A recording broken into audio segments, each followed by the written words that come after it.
Hey guys, I'm back with another video from my addictive blogging channel, and in this video I will be discussing about one of the worst things which the Amazfit watches has.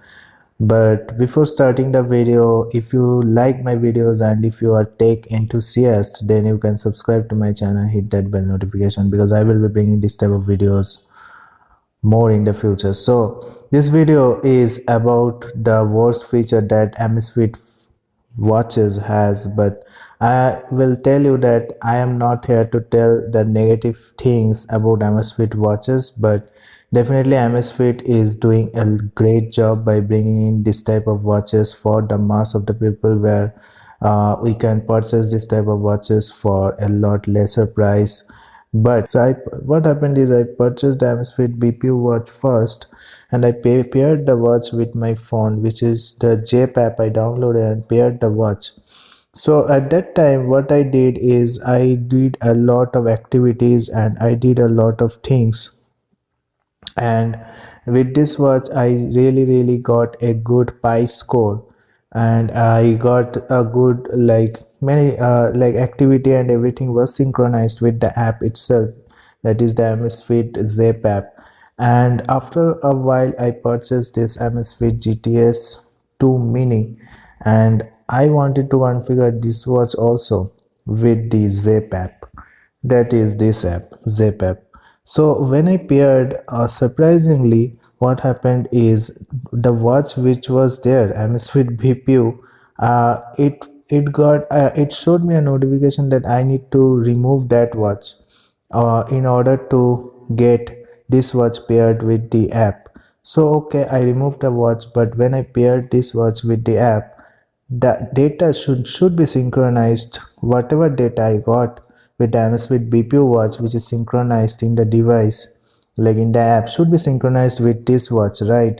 Because otherwise I need to start again calculating the step count and everything, and the pi score was also there, which was around 50. So to my surprise, it didn't sync with this watch, and I needed to start everything afresh with this watch. So pi was 0, step counter was 0, everything was 0.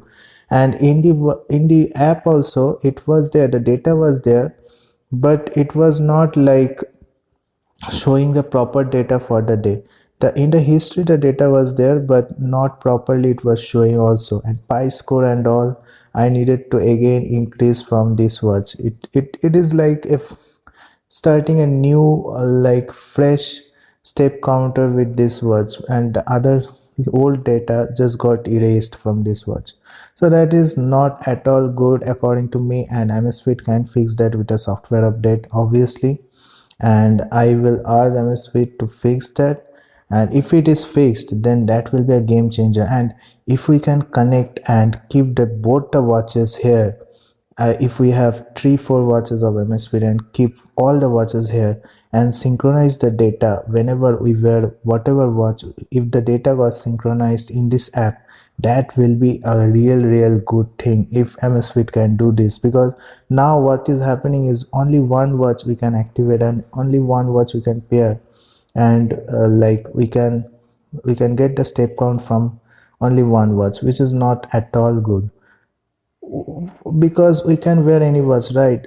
If I don't like wearing this watch, I can change to other Amazfit watch. Then from where I will get the data? We will not get the data then. That is the most biggest problem with Amazfit watches I faced when I purchased both the Amazfit BPU and GTS 2 mini. So that's it guys. I think you have liked this video. If you like this video, please subscribe to my channel, hit that bell notification icon, because I will be bringing more videos like this. So thank you guys, have a great day. Thank you.